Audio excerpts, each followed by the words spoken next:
रात्रीच मस्त झोपेल, सकाळीच उठलो. मला तर खोमास नाही होता काय सकाळ झाली. मोबाईल आरडला तहा उठलो, पण उठलो तर उठलो. एवढी थंडी वाजत काय सांगू तुम्हाला. घरी बिरी राहतो तर चूल तरी पेटवतो. एवढी थंडी वाजते काय सांगू. ते बिछानेतून उठाय नाही वाटत सकाळ उठून. पण जायचं होता नाशिकला तर मग काय तयारी करायला लागीलच. जातू म्हणा पहिले ब्रश न कोलगेट गवसत होता, दात बीत घसू, पटापट तयारी बियारी करू. पाणी तर होडा सेळा काय सांगू, हात पण नाही टाकायला वाटत. मग लागलो इकडून तिकडून ब्रश करायला. ब्रश बिश करतून म्हणा आंघोळ काय तसाच जाऊ हॉस्टेलला, त्याच काय समज नाही. पाणी होडा सेळा होता तर आंघळायलाही नाही वाटत. तसाच मन जायला लागल तोंड धावून. जॅमत्याम असा पाण्यात जा हात टाकून तोंड धावला आणि तसे आवरून जॅमत्याम असा निघलो. आता तुम्ही विचार करत मास्क कसे लावून जातो सरे. बोईसरला होडं खरड पडलंय का आखा माती तोंडावर लिपात. तुम्हाला सांगा ना काय माती निसता तोंडावर लिपात. यो माती पहा ना कोडाक, तर मास्क लावल्याशिवाय काय जमायचं नाही म्हण.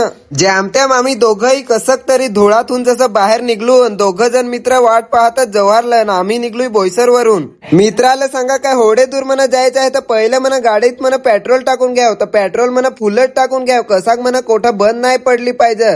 पेट्रोल पंपवर आलो तर एक पोरगी हिवाचा काम करायला आला होता. त्याला पाहून राहिलो तो आम्ही. तुम्हाला सांगितलं होतं ना काय जवाहरला दोघ जण वाट पाहतात. आलो तर दोघंही गोगले जसं आवरून होतं. माझे पाठी एक गोगल्या आणला होता मी. हे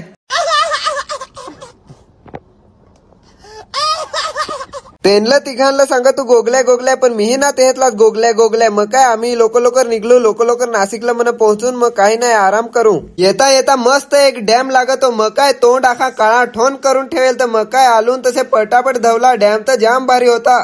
यो नांगाना धारणा डॅम कोडाक भारी दिसतो. या डॅमचं नाव आहे धारणा डॅम. तुम्ही कधी पाहिलं हो तर कमेंट करा. मला पाहून माझा मित्रही आवड जसं करत आलं का आम्हालाही व्हिडिओ मध्ये घेऊन. व्हिडिओ झाली मोठी. आता व्हिडिओ आवडली तर फॉलो करा फक्त बस.